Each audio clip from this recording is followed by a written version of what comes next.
Consul General, ladies and gentlemen, I have to say I'm overwhelmed by the thoughtful and generous remarks that I heard, and that was a beautiful surprise. Thank you to Patricia and to Niall for this very, very special honour. I am a bit overwhelmed by it, to be honest. I just want to say, if I could mention in particular Niall, it was a real privilege to agree to do this, because I have such respect and such regard for what you've done for peace in Ireland. I think you're an unsung hero.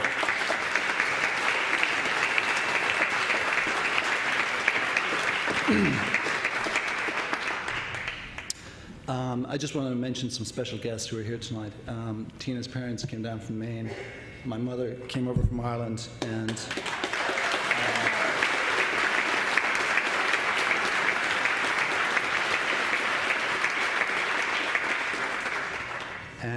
most importantly, our son Danny chose to stop in and spend some time.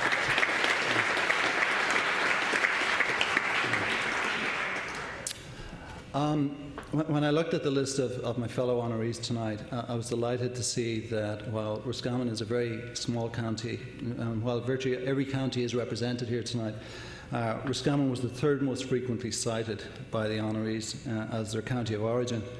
I think that number is probably overstated, because, as we know, Roscommon is pretty hip and trendy right now, so there could be something about that. And when I was listening to that video and the very generous comments that were being made about me, I was reminded of something my late father used to say. He used to say that in Ireland, if you wanted someone to speak well of you, you had to either die or go to America.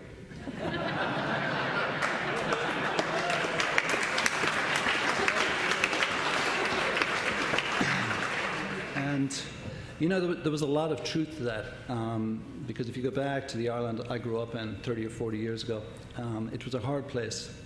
There was war in Northern Ireland, and it had spilled through and impacted the entire country.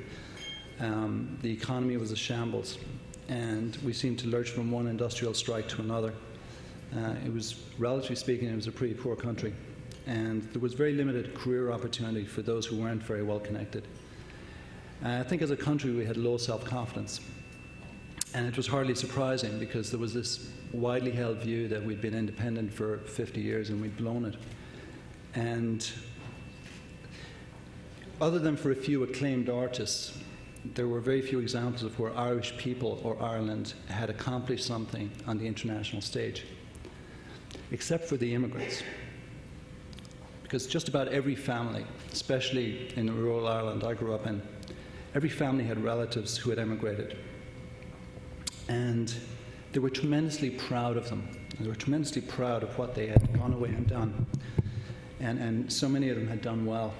And although they were spread around the world, nowhere had so many done so well as here in America. And I was very lucky to grow up in a house where my parents spoke well, not just of our relatives who had gone away, but of their neighbours and friends who had gone away. Many of them during the hard times in the 50s. And many of them had come to America and they'd made a good life for themselves. And so for an impressionable kid like me growing up in Roscommon, America was a very special place. It was a place where Irish people could perform at the highest level. And anything was possible if you worked hard. And so I loved America long before I met the best reason of all to love America, my soulmate, Christina.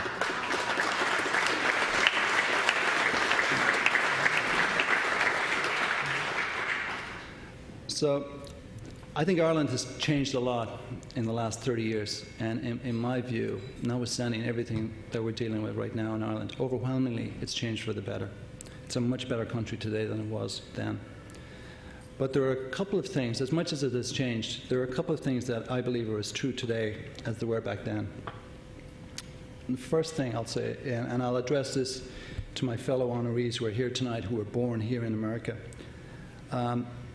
You may or you may not know a lot about your Irish relatives, but I can guarantee you one thing: they know all about you. And they take great pride in what you've accomplished. And their neighbours have heard all about you. And they're also very proud of you, because as far as they're concerned, they've adopted you as well. You're one of theirs.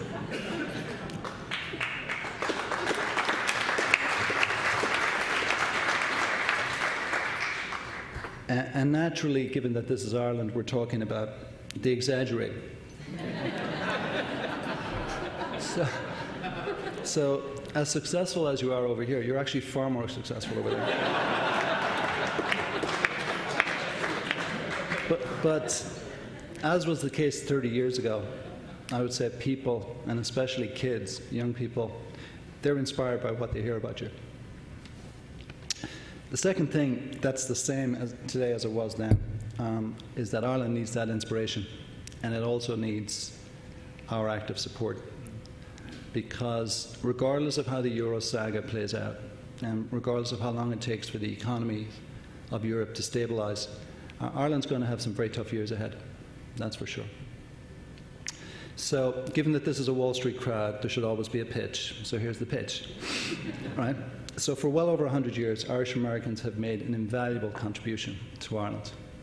Independence in Ireland wouldn't have come about without Irish Americans. Peace wouldn't have come about in Northern Ireland were it not for Niall pulling together a team of business leaders here who went against all of the naysayers and all of the conventional wisdom and made that happen and galvanized the support of Irish America and of President Clinton. And in my view, Irish Americans are going to have a critical role to play in Ireland's economic recovery. So the good news is that the framework's already there. You've got the American Ireland Fund. Lorette is here tonight, Kieran is here tonight. American Ireland Fund is the best of its kind in the world, bar none. It's been operating for 35 years. It's in the final stages of what seemed like a very, very aggressive fundraising of $100 million. It's going to come in way ahead of time. It's going to be $140 million. They're the best in the world at what they do.